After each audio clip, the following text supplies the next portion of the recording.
Hello friends, আমি সুচন্দ্রা লাইফস্টাইলের পক্ষ থেকে নিয়ে এলাম নতুন আরেকটি ভিডিও। আমার ভিডিও তোমাদের কেমন লাগছে তোমরা কিন্তু অবশ্যই আমাকে জানিও।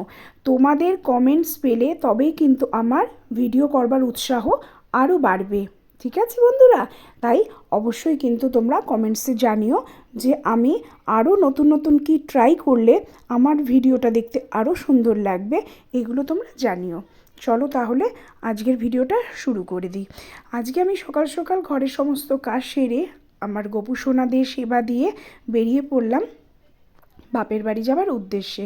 তবে বাপের বাড়ি কিন্তু আমি ঘুরতে যাইনি, গেছিলাম খুব একটি দরকারে ডাক্তার দেখাতে। কারণ আমার অক্টোবর মাস থেকে একটু গলার সমস্যা হচ্ছে, তাই ভাবলাম যে এবার ডাক্তারটা দেখিয়ে নেওয়াটা খুব দরকার। তাই চলে গেছিলাম হাবড়াতে। এই দেখো টোটোয় উঠে পড়েছি। টোটো করে যেতে হবে এবার লঞ্চে, মানে ফেরিঘাটে যেতে হবে, যেটা আমাদের এদিকে বলে ধোবিঘাট। ধোবিঘাটে গিয়ে টিকিট কেটে নৌকা করে চলে গেলাম ওপারে। ওপারে গিয়ে এই দেখো আমাদের কিন্তু এখনও এই কাঠের সাঁকোটা আছে। তবে কালকে শুনছিলাম এই সাঁকোটা এবার আর এই সাঁকোতে দিয়ে চলাচল হবে না। এবার ওই যে তৈরি হচ্ছে নতুন লোহারটা, ওই লোহার সাঁকোটা দিয়েই এবার চলাচল শুরু হয়ে যাবে কয়েক মাসের মধ্যেই। এবার ওই সাঁকো পার হয়ে চলে গেলাম বাস স্ট্যান্ডে, কারণ ওখান থেকে আমাদের ধরতে হবে বাস ধরে যেতে হয় বারাসাতে স্টেশন। তার মধ্যে বারাসাত থেকে স্টেশনে যাবার আগেও কিন্তু নামতে হয় আমাদের হেলাবরতলায়। ওখান থেকে ভ্যানে করে যেতে হয় স্টেশন। এই দেখো স্টেশনে চলে এসেছি। স্টেশনে এসে ওই যে টিটি দাদারা দাঁড়িয়ে আছে না, জানো তো, এটার আমার খুব একটা দুঃখ।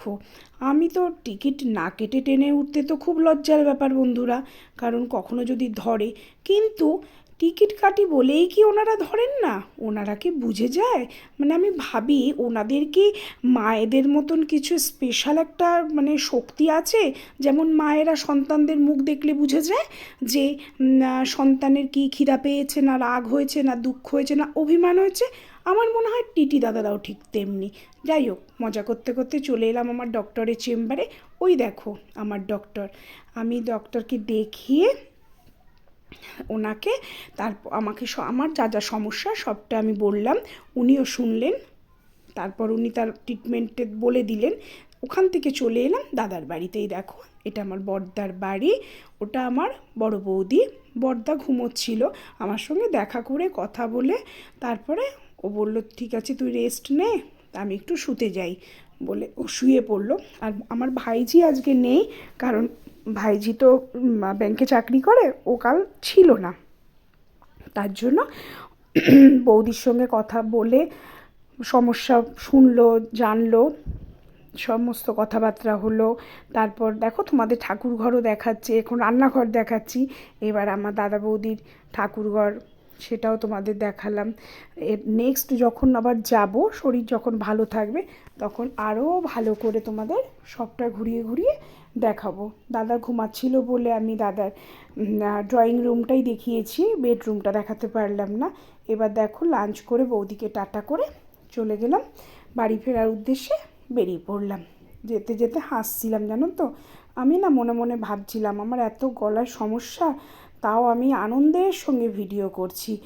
কি হবে বলো, মনে দুঃখ রেখে? দুদিনের জীবন, আজ আছি কাল নেই, কিন্তু যতদিন আছি ততদিন মজা করে এনজয় করে কাটাতে হবে। মনের দুঃখ মনের কষ্ট মনেই থাক না, নাই বা মুখে প্রকাশ করলাম।